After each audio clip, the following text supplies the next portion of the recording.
Day और night shift करके मैं ज़्यादा तो थका हुआ ही रहता हूँ। अभी नाइट शिफ्ट ख़त्म हुई, रात के 1 बज रहे।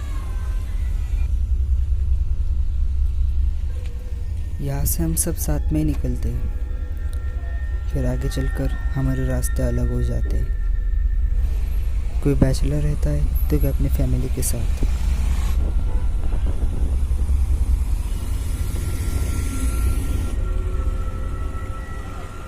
यहाँ से आगे का रास्ता मुझे अकेले ही तय करना पड़ता है।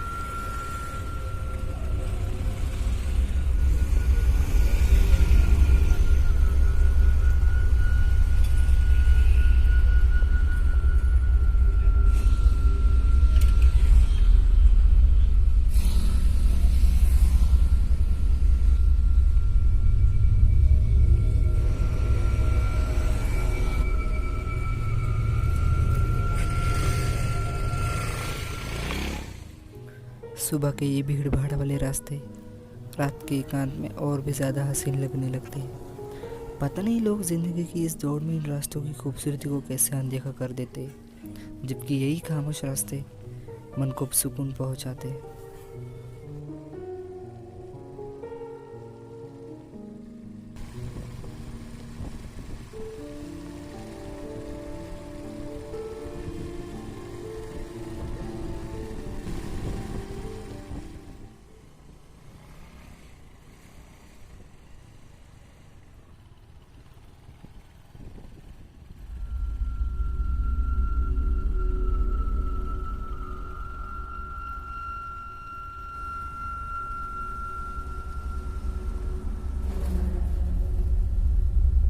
बहन जी, अपना पल्लू संभाल लीजिए।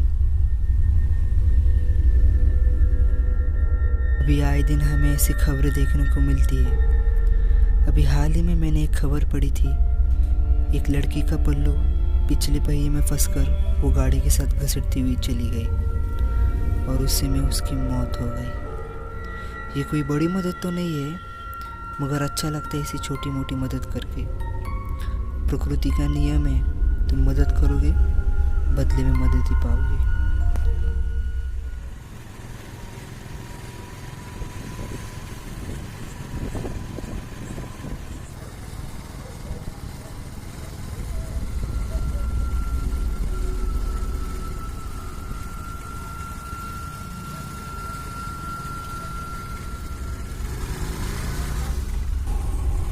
जी, आपके साथ जो बैठे थे वो कहाँ चले गए? वो उनका पल्लू पहिए में आ रहा था, मैंने बताया भी था। हेलो,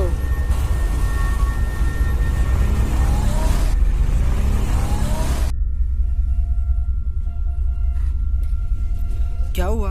आपके साथ जो बैठे थे वो कहाँ चले गए?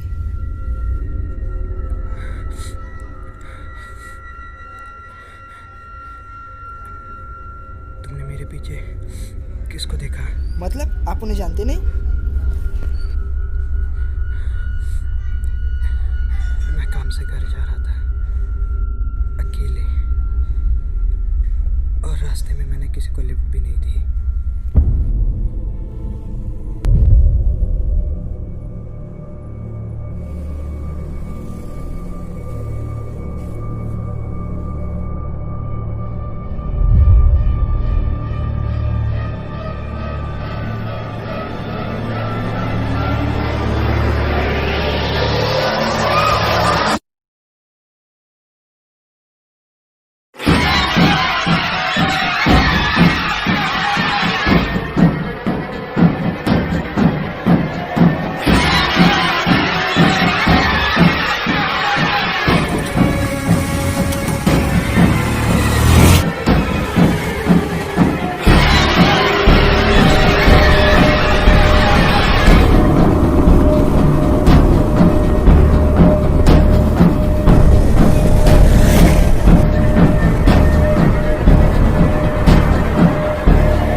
आखिर मेरे साथ हुआ क्या?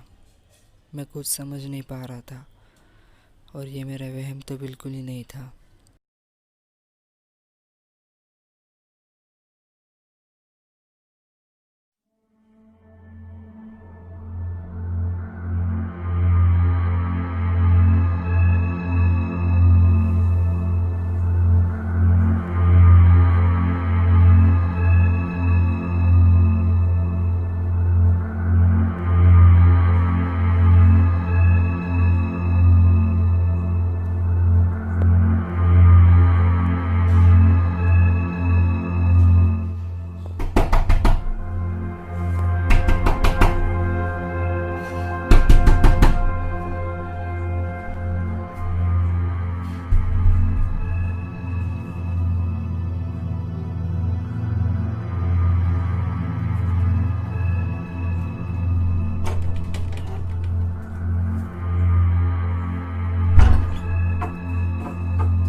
उस हादसे के बाद मैंने कुछ दिन काम पर जाना टाल दिया।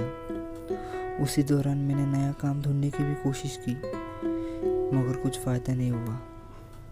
फिर मजबूरन मुझे उसी काम पर वापस जाना पड़ा, मगर काम में मन नहीं लग रहा था। वो हादसा भुलाए नहीं भूल रहा था।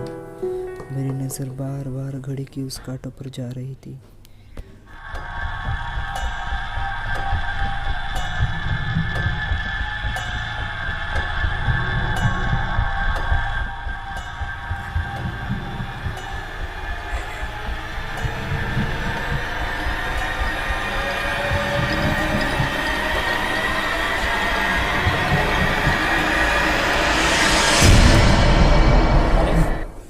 काम कर रहा है वो सब ठीक है। ये क्लाइंट का थोड़ा पेपर वर्क बाकी है, ये करते हुए जाना।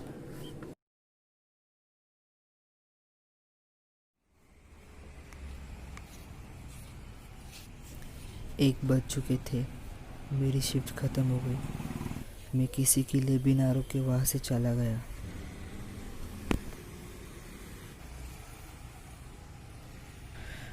मुझे बार बार वही याद आ रहा था। यही सब सोचते सोचते कब हाईवे आ गया पता ही नहीं चला।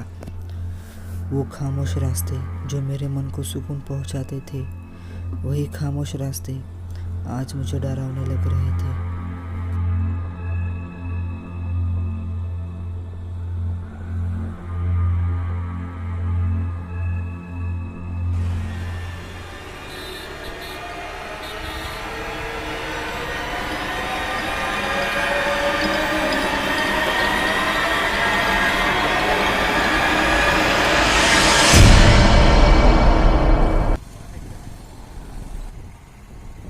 वो बहन से गए अपने पल्लू संभाले।